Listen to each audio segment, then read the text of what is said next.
2017 में इनके ऊपर रेप का आरोप लगा।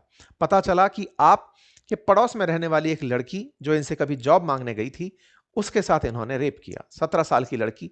पता चला कि परिवारजन, जो लड़की के परिवारजन थे, वो विधायक जी के काफी करीबी भी थे। पड़ोस के अंदर घर था। लड़की के चाचा विधायक जी के बॉडीगार्ड रहा करते थे। लड़की के साथ जो घटना घटी, क्योंकि वो विधायक जी से नौकरी मांगने गई थी, नौकरी नहीं मिली। विधायक जी ने जिसके साथ जो बर्ताव किया, वो बर्ताव डर के मारे लड़की वहां से छूट करके दिल्ली चली आती है। अपने परिवारजनों के साथ मिलकर दिल्ली में शिकायत दर्ज कराती है। दिल्ली में शिकायत दर्ज कराती है। दिल्ली में केस की सुनवाई जब नहीं होती है, तो परेशान होकर वर्ष 2018 में वो सीएम निवास के बाहर जाकर खुद को आग लगा लेती है। सीएम निवास के बाहर जब आग लगाने का प्रयास किया जा रहा होता है, तो इसी बीच में पुलिस की आंखें पड़ती हैं कि ऐसी क्या स्थिति आ गई कि कोई व्यक्ति को अपना केस दर्ज कराने के लिए इस हद तक उतरना पड़ रहा है। इस बीच में इधर की तरफ यह घटना हो रही होती है और दूसरी तरफ से लड़की के पिता को पुलिस के द्वारा उठा लिया जाता है। पुलिस के द्वारा उठा लिया जाता है, उसके साथ मारपीट होती है। इस तरह की मारपीट होती है कि पुलिस कस्टडी में लड़की के पिता की मौत हो जाती है। लड़की के पिता की मौत होना, लड़की को अपने ऊपर लगे लड़की जो आरोप लगा रही है उसका केस दर्ज ना होना, और लड़की के पिता को उठाकर पुलिस के द्वारा मारपीट में इतना पीटा जाना कि पुलिस कस्टडी में उसकी मौत हो जाना, यह दर्शाता है कि किस तरह की बर्बरता और किस प्रकार का बाहुबली वो व्यक्ति रहा होगा जिसने अपने दम पर इस तरह की हरकत को अंजाम दिया। इसके बाद अप्रैल 2018 में सेंगर के छोटे भाई अतुल सेंगर और उनके साथियों ने, जो कि लड़की के पिता के घर में घुसकर उसको बहुत बहुत बेरहमी से पीटे थे। लोगों का कहना है कि मतलब हाल इस तरह के थे कि पिटाई को देखकर ही लग रहा था कि नहीं बचेंगे। 8 अप्रैल को लड़की पीड़िता जो है वो लखनऊ पहुंचती है और सीएम आवास के बाहर आत्मदाह का प्रयास करती है। सुरक्षाकर्मी बचाते हैं। 9 अप्रैल को पता चलता है कि इसके पिताजी मर गए हैं। जब यह खबर बाहर निकलकर आती है, तो पुलिस के 10 लोगों को एसएचओ समेत आरोपी बनाया जाता है, फिर उन्हें सजा होती है। लेकिन सोचने वाली बात यह है कि तब तक भी इस बलात्कारी की कोई भी गिरफ्तारी नहीं होती है।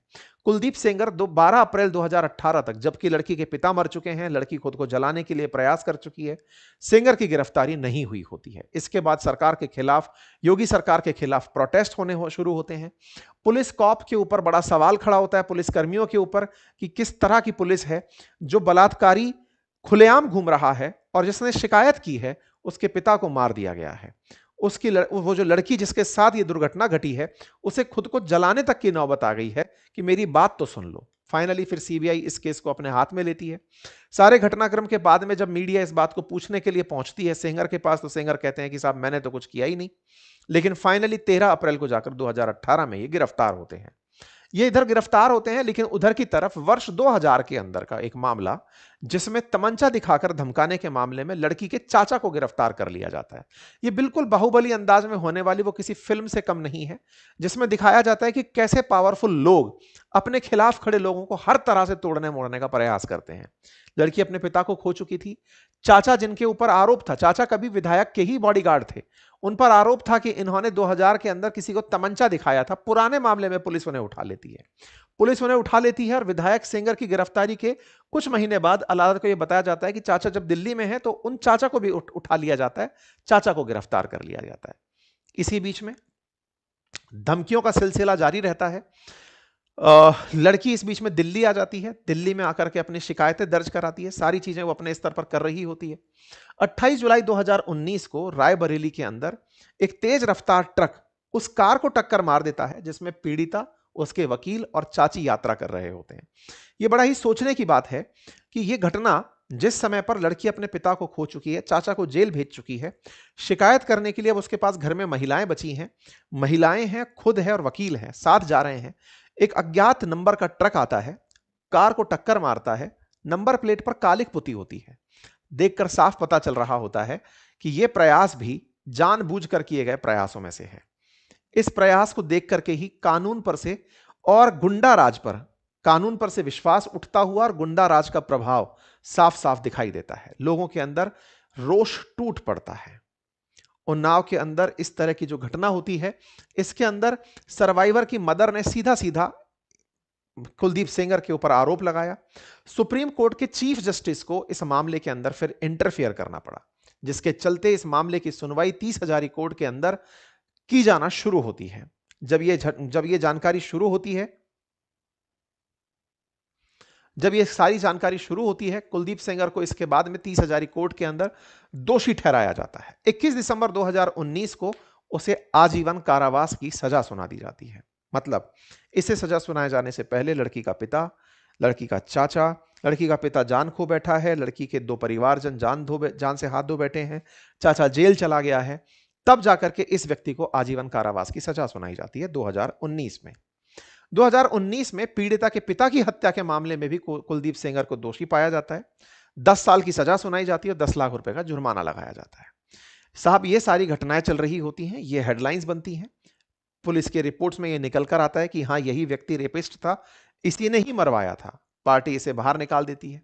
दिसंबर 23 को यह खबर वापस से सरफेस होती है कि ये व्यक्ति जो इतने साल से जेल में था 2019 से, इसे जेल से रिहा किया जा रहा है। जैसे ही इस व्यक्ति के रिहा होने की खबर बाहर आती है, लड़की और लड़की से जुड़े हुए जितने भी लोग थे उनके अंदर एक भय बैठ जाता है, क्योंकि जब ये जेल से बाहर था तो इसने जो हालात किए थे वो सबके सामने थे। अब ये जेल से फिर बाहर आ रहा है। इसके बाहर आने से इसके पुराने जुड़े हुए करतूत सारे के सारे रिसरफेस होने लगते हैं। लोगों में इस बात का गुस्सा होता है कि जिसे आजीवन कारावास की सजा सुनाई गई हो, कोर्ट उसे किस तरह से राहत दे रहा है। कोर्ट उसे क्यों 2019 में गिरफ्त हुए व्यक्ति को 6 साल के अंदर कैसे बाहर निकाल रहा है। जानकारी पता चलती है कि लड़की जिस लड़की के साथ रेप हुआ था वो उस समय 17 साल की थी। पॉक्सो के तहत उसके ऊपर मामला बनना चाहिए था, विधायक के ऊपर मामला बनना चाहिए था। विधायक पर मामला बना, लेकिन उसे पब्लिक सर्वेंट नहीं माना गया। पॉक्सो कानून के अंदर एक कमी पता चलकर आई कि विधायक तो हो सकते हैं लेकिन वो पब्लिक सर्वेंट नहीं होते। उसकी परिभाषा में उन्हें पब्लिक सर्वेंट नहीं माना गया। अगर पब्लिक सर्वेंट रहे होते तो फिर इन्हें लंबी सजा दी जा सकती थी। पब्लिक सर्वेंट की परिभाषा से बचे रहने के कारण इनकी सजा में जमानत की पोजीशन बनकर आ गई। साथ ही साथ पोजीशन ऑफ ट्रस्ट और अथॉरिटी, यानी कि उनके अधीन वो काम कर रही थी, ऐसी भी कोई बात बनकर नहीं आई। कोर्ट के अंदर दलीलों में यह बताया गया कि लड़की की उम्र के लेकर के जो डॉक्यूमेंट्स हैं उसमें कई जगह परिवर्तन देखा गया, मतलब कई जगह अलग अलग एज है, इसलिए उसे इस आधार पर जमानत दे दी जा रही है। कुल मिलाकर के कुलदीप सेंगर को जमानत दी गई कुछ शर्तों पर कि आप 5 किलोमीटर दूर दिल्ली नहीं छोड़ेंगे और पीड़िता से 5 किलोमीटर दूर रहेंगे। दूसरा, हर सोमवार को कुलदीप को नजदीकी पुलिस स्टेशन में रिपोर्ट करना होगा, पासपोर्ट जमा कराना होगा और कोई भी शर्त अगर तोड़ते हो तो वापस तिहाड़ जाना होगा। जैसे ही यह बात निकलकर वापस आती है, प्रतिक्रिया का दौर शुरू हो जाता है। लोग सड़कों पर उतर आते हैं, प्रतिक्रियाएं शुरू होती हैं रेप पीड़ित के पक्ष में और कुलदीप सेंगर के विरोध में। सोशल मीडिया पर भयंकर न्यूज प्रसारित होना शुरू होती है। लोग प्रोटेस्ट में निकलते हैं, न्याय व्यवस्था पर सवाल खड़े किए जाते हैं। प्रोटेस्ट करने के लिए जब रेप पीड़ित प्रदर्शन करने आती है तो पुलिस उसे जबरन उठाकर ले जाती है। इन सब चीजों पर फिर राजनीतिक प्रतिक्रियाएं आना शुरू होती हैं। अपोजिशन की तरफ से सवाल उठाए जाते हैं। अपोजिशन के सवालों में एक चीज तो तय हो चुकी थी कि जो हालात थे वो हालात निश्चित ही बाहुबली के पक्ष में है, न्याय भी प्रभावशालियों के साथ है, न्यायपालिका कहीं ना कहीं कॉम्प्रोमाइज हुई है। इस तरह की बातों को देख करके जब सुप्रीम कोर्ट ने स्वतः संज्ञान लेते हुए सीबीआई के कहने पर सीबीआई ने याचिका दायर की कि भाई इस मामले की तो सुनवाई करनी पड़ेगी। सुप्रीम कोर्ट को यह एहसास हुआ कि इस मामले के अंदर कुछ ना कुछ तो ऐसा हुआ है जिसके चलते जनता में इतना रोष फूटा है, क्योंकि उस व्यक्ति के करतूत ही इतने खराब थे, उस व्यक्ति के कांड ही ऐसे थे जिन्हें देख करके उसका समाज में खुले रहना अपने आप में एक बड़ी चुनौती था। बस यहीं से सुप्रीम कोर्ट तक मामला पहुंचता है। जस्टिस फॉर उन्नाव विक्टिम खबर बनने लगती है। कुलदीप सेंगर की बेल रद्द करो, इस तरह का माहौल बनने लगता है। कुछ लोग ऐसे भी निकल कर आते हैं जो कुलदीप सेंगर को सपोर्ट करने की स्थिति में होते हैं, उनके खिलाफ भी प्रोटेस्ट होना शुरू होता है। फाइनली सीबीआई सुप्रीम कोर्ट तक पहुंचती है और जो दिल्ली हाई कोर्ट की जो बेल ग्रांट थी उसके खिलाफ कि साहब आप कुलदीप सेंगर पर विचार कीजिए। सुप्रीम कोर्ट इस मामले के अंदर फाइनली कुलदीप सेंगर की जो जमानत याचिका है उसे रद्द कर देती है कि नहीं, इस व्यक्ति को जमानत नहीं मिलनी चाहिए। उन्नाव रेप केस के मामले में जब सुप्रीम कोर्ट के सामने सीबीआई पहुंचती है तो सीजेआई बोलते हैं कि हाईकोर्ट के जिन जजों ने सजा को सस्पेंड किया वे बेहतरीन जजों में गिने जाते हैं, लेकिन गलती किसी से भी हो सकती है। चीफ जस्टिस सूर्यकांत ने कहा कि कोर्ट को लगता है कि मामले में अहम सवालों पर विस्तार से विचार जरूरी है। आमतौर पर कोर्ट का सिद्धांत है कि किसी को दोषी या विचाराधीन कैदी को रिहा कर दिया गया हो तो बिना उसे सुने ऐसे आदेशों पर रोक नहीं लगाई जाती। लेकिन इस मामले में परिस्थितियां अलग हैं, क्योंकि आरोपी दूसरे मामलों से पहले दोषी ठहराया जा चुका है। ऐसे में दिल्ली हाईकोर्ट के 23 दिसंबर 2025 के आदेश पर रोक लगाई जाती है। इस तरह की बात यहां पर निकल कर आती है। कुल मिलाकर के सुप्रीम कोर्ट के द्वारा इस मामले में उस व्यक्ति को जमानत से रद्द किया जाता है। विचारणीय तथ्य है, सुप्रीम कोर्ट यहां पर जो बोल रही है वो हाई कोर्ट के जजेस से गलती हो सकती है। ये बड़ा ही मतलब ऐसा पॉइंट है कि इसके बाद कहने लायक कुछ बच नहीं जाता। न्यायपालिका से ये अपेक्षा नहीं है।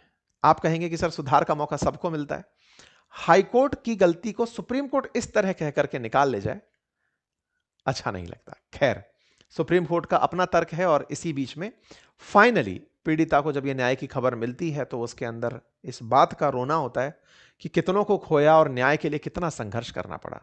पीड़िता की जिंदगी आसान नहीं है, बहुत ही मुश्किल जिंदगी है। लेकिन ठीक है, अब ये सारी चीजें तो आने वाले समय में चर्चा का विषय रहेंगी।